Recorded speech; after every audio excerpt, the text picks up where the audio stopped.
Amici, oggi mi vedete così riparato perché ho deciso di arrivare fin qui dove la natura si scatena tra raffiche di vento e pioggia ghiacciata. E quindi benvenuti in un nuovo video della Patagonia più estrema. Se avete visto i video precedenti avrete capito bene che per arrivare al cospetto del ghiacciaio più grande del mondo non abbiamo avuto per niente vita facile. Se a questo poi si aggiunge il maltempo, che qui è la normalità anche nella bella stagione, è molto facile decidere di mollare tutto e andare avanti verso la prossima tappa. Ma come il buon Condor insegna, bisogna sfruttare le correnti e attendere che arrivi il cibo, che nel nostro caso era proprio la bella giornata.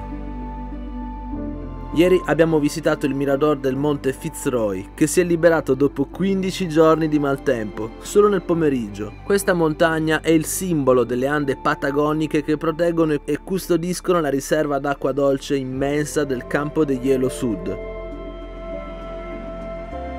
Il nostro viaggio in questo momento dipende molto dalle previsioni meteo. 7 giorni di attesa per appena 4 ore di trekking. E i sentieri di El Chaltén, un paesino di escursionisti nato negli anni 80, sono davvero famosi perché unici nella loro bellezza. Ma adesso vi racconto questo altro trekking, questa volta in solitaria, quasi al limite, che mi porterà alle pendici di un'altra vetta patagonica, il Cerro Torre.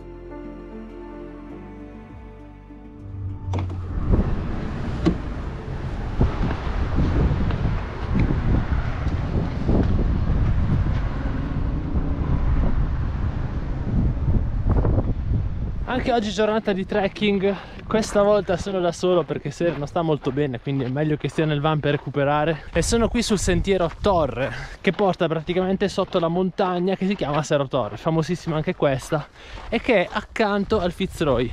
Ieri abbiamo visto benissimo il Fitzroy e oggi cercherò di vedere il Cerro Torre.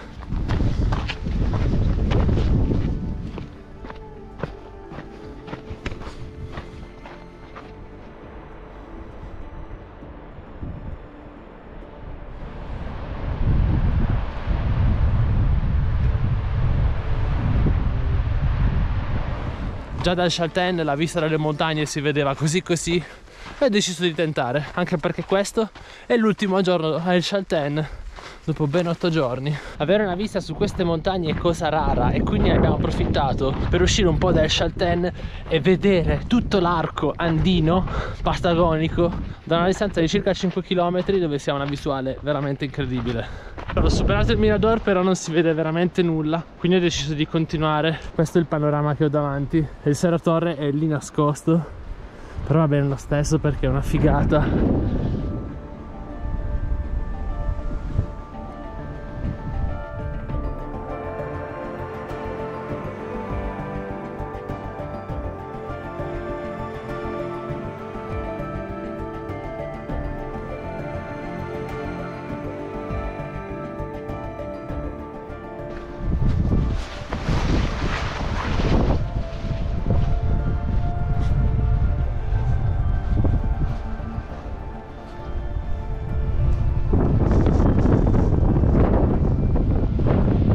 E ho deciso, spero di farcela con i tempi, di arrivare fino alla fine del sentiero per vedere questa laguna, e ci dovrebbe essere una sorpresa, però non voglio dire niente perché non so se c'è davvero. Attenzione perché si è liberato qualcosa, anche se c'è un po' di vento. Quello lì è il Fitzroy, ne eravamo dall'altra parte di questa montagna ieri e si vedono queste torri altissime, 3000 metri.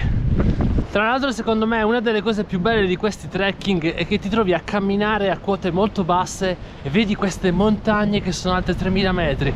Per esempio, io sto camminando a 600 metri di quota e le montagne che ho davanti a me superano quasi tutte i 3000 metri.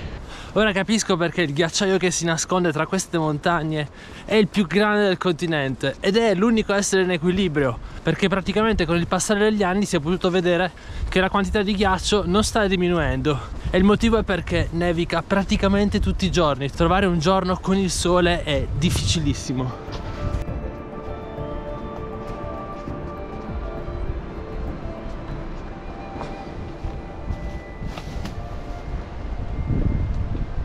Oggi che non c'è Serena comunque non c'è neanche un animale, ma neanche a pagarlo proprio. Ecco, queste sono le acque color latte proprio del Rio Fitzroy, che in pratica include tutti gli scioglimenti del ghiacciaio Fitzroy appunto e anche del Cerro Torre. Quindi l'acqua ha questo colore perché è carica di sedimenti. Questa polverina sospesa è proprio quella che dà il colore azzurro, ovviamente la concentrazione giusta, ai laghi bellissimi che abbiamo potuto vedere più a valle. Si vede veramente bene il limo glaciale che rimane in sospensione e l'acqua è ghiacciata, ghiacciata proprio.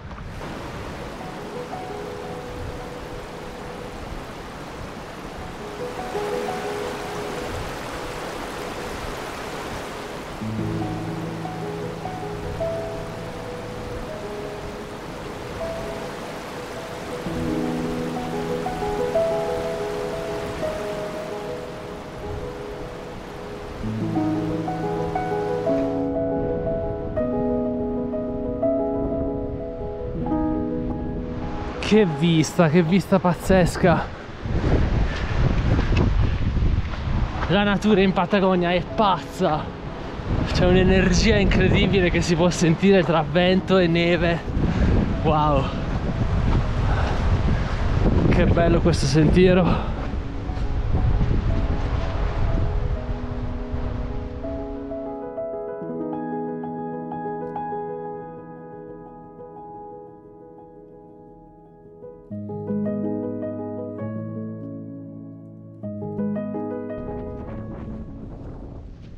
Sto salendo sul bordo della laguna e qui le raffiche di vento diventano via via fortissime. Mai visto un vento così e ammetto che per i meno pratici è una situazione abbastanza pericolosa.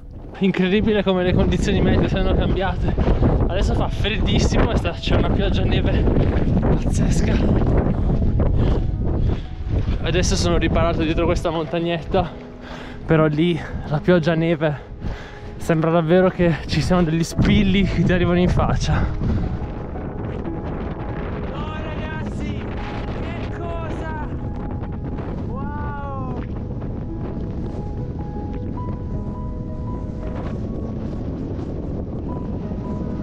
Ciò che si apre intorno a me è una laguna con degli iceberg galleggianti. Se ci fate caso, il meteo fino a pochi istanti fa era tutto sommato abbastanza buono.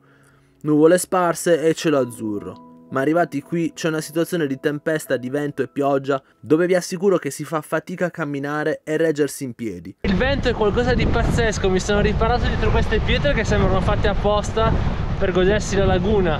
Ci sono delle raffiche che ti portano via, ma il panorama è qualcosa di incredibile perché ci sono degli iceberg che si sono staccati dal ghiacciaio del Cerro Torre e si possono vedere qui, sono praticamente a 10 metri da me. E ovviamente questo vento li spinge fortissimo e ci sono anche le onde.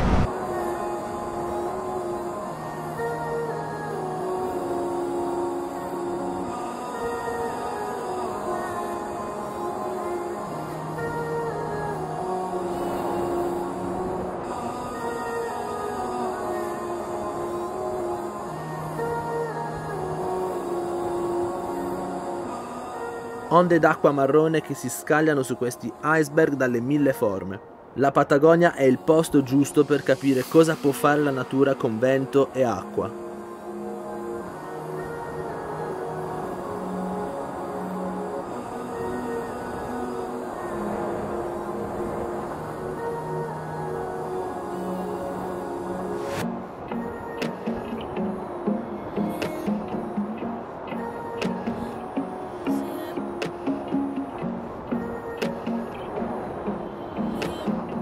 Che spettacolo! Non ci posso credere!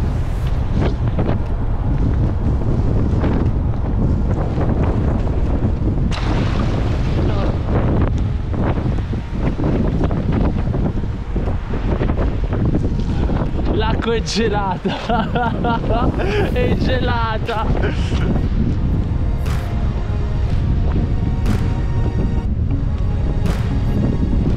Allora, ho la faccia che non si muove, però sono iper soddisfatto di questa camminata.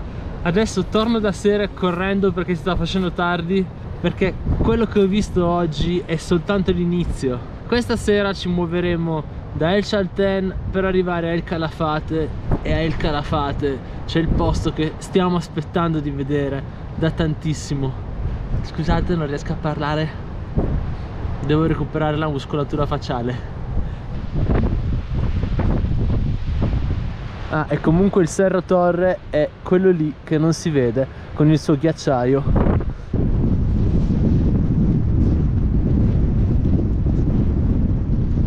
Anche questa volta si è fatto tardi. Il trekking è abbastanza impegnativo, non tanto per la difficoltà, ma per la lunghezza di 22 km totali. E devo fare molto presto per tornare al van.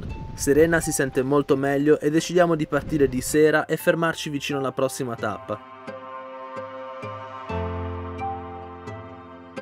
El Calafate è la seconda porta di accesso al campo di Hielo Sud ed è forse la tappa argentina più attesa.